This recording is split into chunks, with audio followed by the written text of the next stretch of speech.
We are now going to get into our conversation today with the CEO of Debmarine Namibia, Mr. Willy Mertens.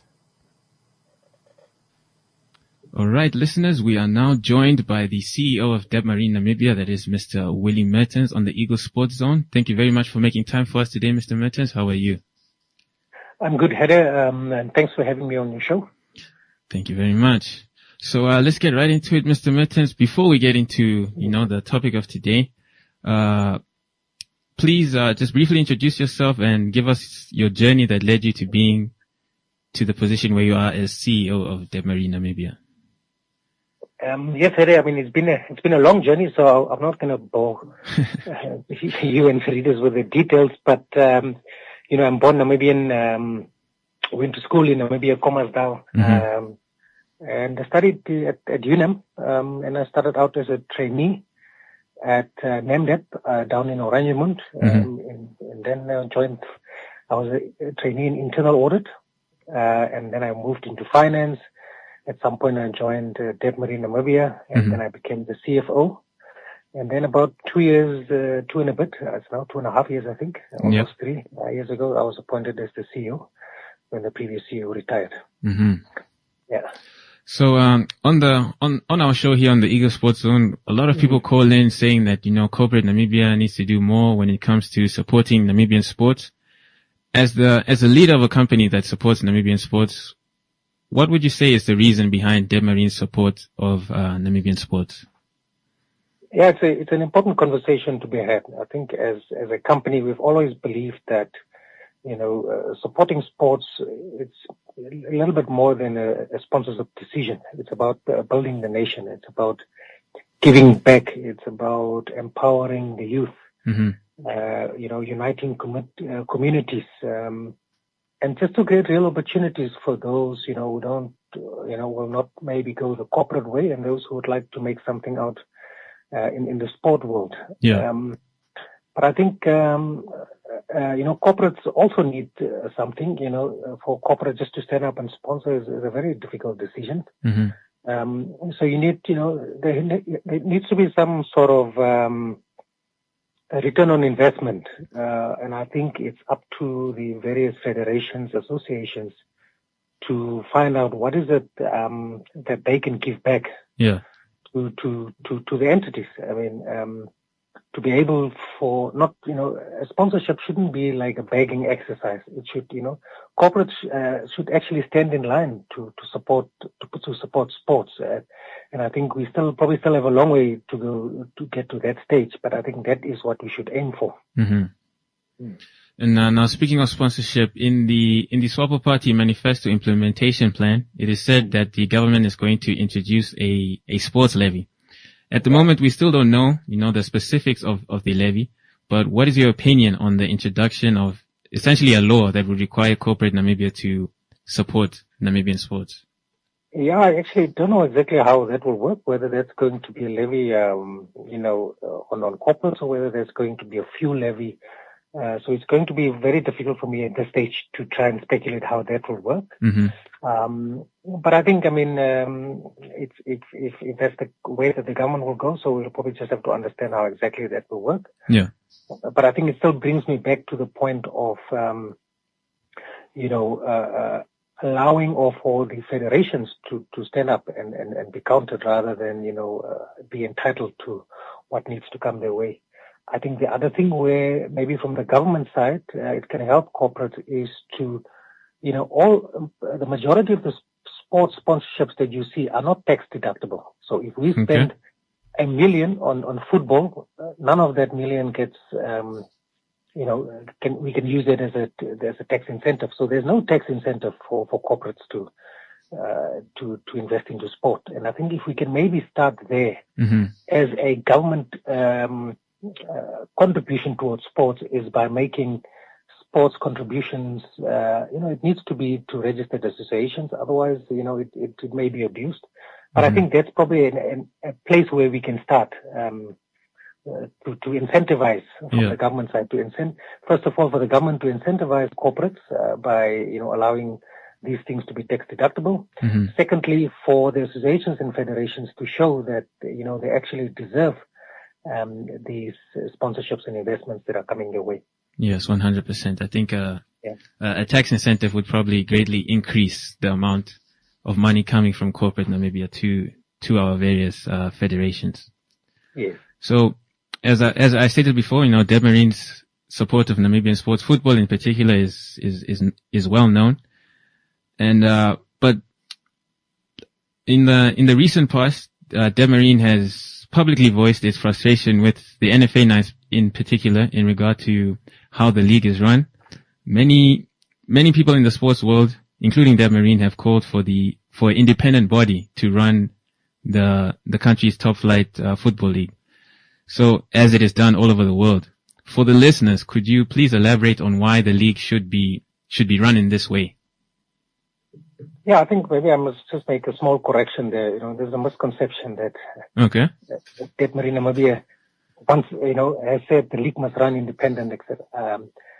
I think the plan actually and the idea came from the clubs back in the late 2023. Okay. With the previous administration, where in fact the clubs came to the previous administration and said, look, we want to be independent. Mm-hmm. And at that point, I think an agreement was reached to say, look, club, we are now at the late stage in terms of the league start of the next season. Mm-hmm.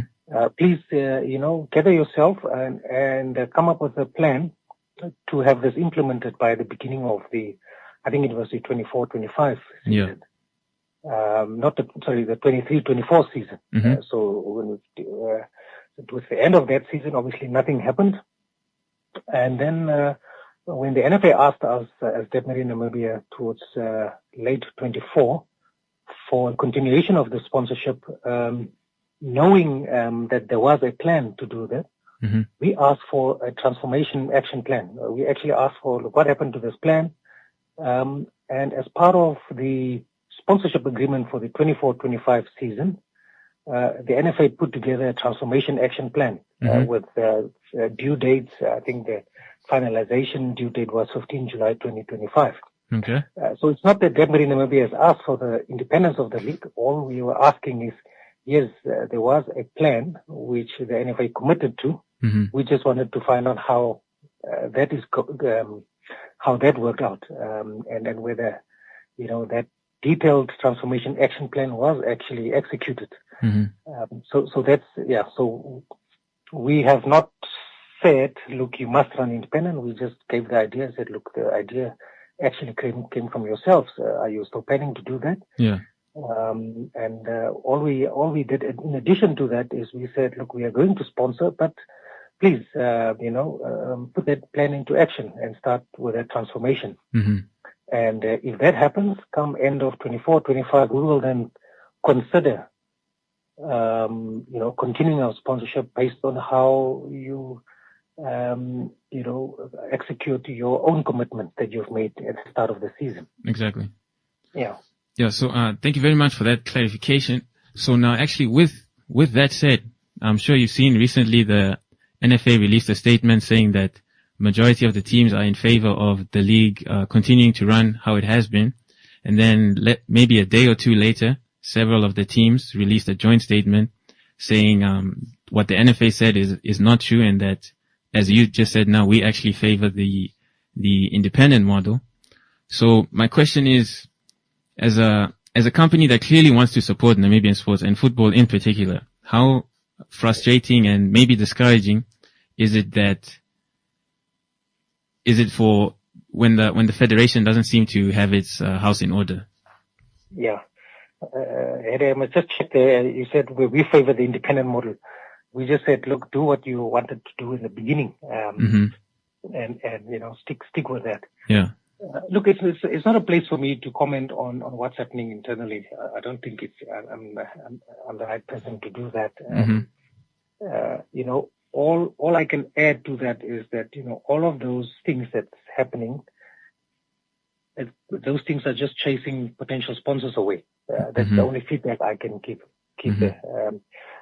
Even ourselves as a company, we have a lot of things in terms of where the diamond market is going. We have a lot of things that we need to concentrate on. We then try and save, our business to protect jobs, etc. Yeah. So, to have an added thing to worry about is not what we are looking forward to. So the only comment I can give on that is, squabbles like that are just chasing potential sponsorships away. Mm-hmm. So speaking of chasing the sponsors today, as we speak today, are you able to say if Debmarine will continue its support of the Namibian Football League next season and perhaps beyond? As you know, the previous sponsorship came to an end. Mm-hmm. As we speak, we are still awaiting a final sort of close-out report in terms of from the association in terms of how that has gone. Mm-hmm. So at this stage, I cannot say anything further than that. Mm-hmm. The other thing is that we have also not been asked just by the NFA to continue to sponsor. So okay.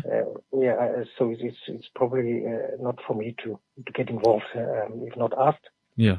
And also, as I mentioned earlier, we are currently navigating a challenging market downturn. You've seen probably in the news this week as well.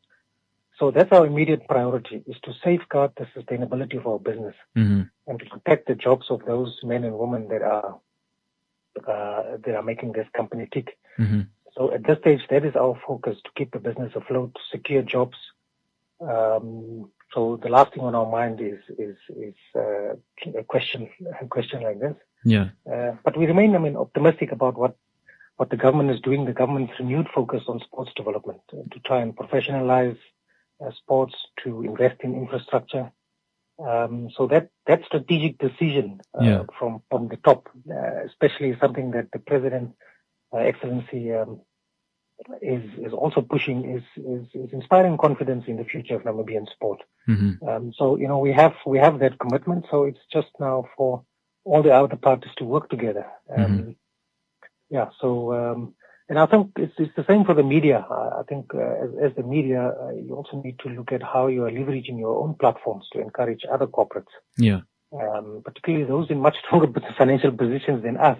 Mm-hmm. Because if you look at our product, we don't really have a product that we are selling to those who are benefiting from the sponsorship. So for us, we see it as something that we have been doing as a corporate responsible corporate citizen. Yeah. And I think there are probably other financial institutions that could benefit from having access to, let's call it a market, because, whether it's the players or the supporters, that's a potential market, for where other players can probably gain much more commercially, than us. So maybe, when you talk about sponsorships, maybe let's find platforms to encourage other corporates. Let's put, for the sports, associations, put your value proposition forward. Most of the times it seems like it's an entitlement. Corporates do not have to sponsor. Yeah, precisely. Corporates are only putting their money where there's value. And if you don't bring value, unfortunately, corporates won't sponsor. And if it's an association or a federation, you don't get sponsorship, then maybe you need to look at what is the value that you are bringing for the specific corporate. And are you speaking the same language in terms of what value means? Exactly. Yes, I'm very glad you mentioned that now, because it directly leads into my next question, which is about the commercialization of sport. Has been a big point of discussion, as you just said, since around the end of last year. And so when a company such as Debmarine, pours in around 50 million into just one sport over the last few years, do you see it more as a form of corporate social responsibility, or do you feel that you're getting any value in return for your sponsorship? Is it more of a social thing, or do you see it as an investment for the brand? Look, it's an investment into the brand in terms of brand visibility and making sure that people understand the good the diamonds do. And I think for us it is a lot of people may say, look, I've never seen a diamond, I've never touched a diamond. So this is for us to say, look, this is how the broadly speaking, a Namibian can benefit into our own mineral resources. Yeah. But in terms of a direct value to the bottom line, maybe not much. So for us, it's a balance between corporate social responsibility and at the same time giving back as a Namibian entity into communities. And then, that's why, our partnership with the NFA didn't start last 3 years. So it's something that we have been at since, I think it's 2016, 17, where we started with the sponsorship of the NFA Cup for about 2 years. We have had at various occasions also supported the Brave Warriors, the Brave Gladiators, and some individual team clubs that qualified for the various African championships. So all of that total sponsorship is probably close to 80 million. Just in football alone. Now, if I add all the other sports, we support the Debmarine Desert Jewels, who recently won the UAE Africa Cup, or UAE Cup. They've been doing very well. We have, because it's a commitment, long-term commitment that we've made with them. So we will continue to look after them on the road towards 2027 to try and get them to qualify for the World Cup. We've supported, we've had, I just saw recently in the news the Bridging the Gap initiative, where we're looking at, just giving, school children just a bit of access to competition in various sports fields, football, netball. I think we had athletics in the last competition as well. And that was well received. So to answer your question, it is a mixture between CSR, corporate social responsibility, but more importantly, the giving back to the community in terms of the sharing in the resources of this country. So it's not, and also to look after this. So, I always tell people, there are two things that a young person can do on a Saturday afternoon. The two of us, we can take each other, we go to Shabin, we go and have a nice drink, we get drunk, we get into some sort of social evils. Or I can take my friend and say, the third one is playing for Club X. Let's go and watch him at the, hopefully one day at the Senior Stadium, but for now at the Independence Stadium or at the Rugby Stadium. Our friend's team win, we come back, we are happy. It's that is the difference that sports make in the society. But it needs the collaboration of all the parties to be on the same wavelength. Yes, and I'm very glad you said that, because a lot of people don't realize that, the sponsorship goes way beyond what we see on the field. It affects the wider community as well. It's not just the football. It's the referees make a little bit of a living out of that. There are medical people, the medics around the field. There's the security aspect as well. So security guard, someone that must make sure that only those with tickets can get into the field.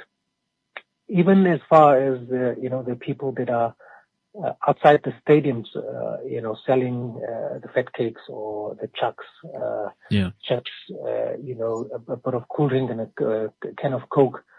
It's a business for them, so it's a wider stretch in terms of what the impact is, and that needs to be fully understood. It is not just for the player that is out there. It is a broader community that sports basically supports. So that's why I'm glad that, as you also alluded to earlier, that the government has made one of the pillars in both within the Sopo Manifesto Implementation Plan as well as NDP 6. Yes. Lastly, Mr. Mertens, looking at all the initiatives, as you just mentioned, that the government has when it comes to sports over the next few years, do you see sport in Namibia being a serious commercial vehicle for entities such as Debmarine? And depending on your answer, please elaborate why, as to why you see it that way. If you look, thanks, Eddie. If you look at how much in the last, I don't know how many years we have as a country invested into sports. I must be honest, it's minute. But if you look at the various sports people that have basically thrived on the international stage, whether it is football, rugby now, we're all gunning for them tomorrow in the final to hopefully make it through to the World Cup. Whether it's cricket, indoor, outdoor, boxing, athletics, tennis, I think we have a couple of gems that just needs to be unearthed with the right investment. Yeah. And again, I mean, that's why I'm glad that the current administration is actually seriously looking at sports and the broader and the creative industry as well, because I think that's where we can make a big difference and then change the dial into to be a sports country that can be reckoned with at different stages in almost all of the sports codes that we are participating in. Mm-hmm. And again, I mean, the sport drives an economic ripple that can be seen right through tourism. If people hear about Namibian football, they would want to come and see, what is happening there. The hospitality sector will thrive, local businesses, infrastructure growth. So there are a lot of other benefits that are attached to sport overall. Mm-hmm. 100%. But then to attract that serious, sustained investment, we need stronger structures. We need professionalism. We need partnerships. We need people that are committed to working towards a single objective of Mm-hmm. making this country great and through sports.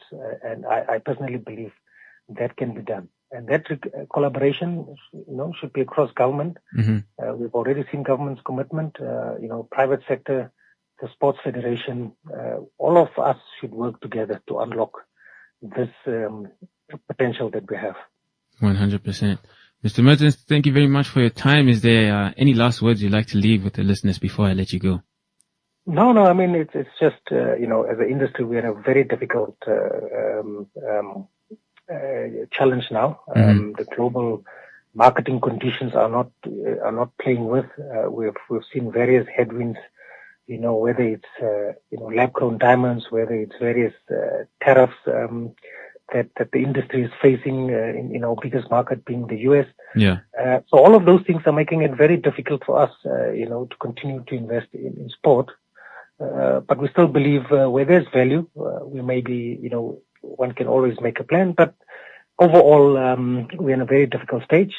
But I see, I mean, there's a bright future again, as we've seen the commitment from government. Mm-hmm. So we just need the outer party, which, that's the federations and the associations, to come to the party, show that they deserve this, and not feel that they're entitled to any of these investments and sponsorships. Mm-hmm.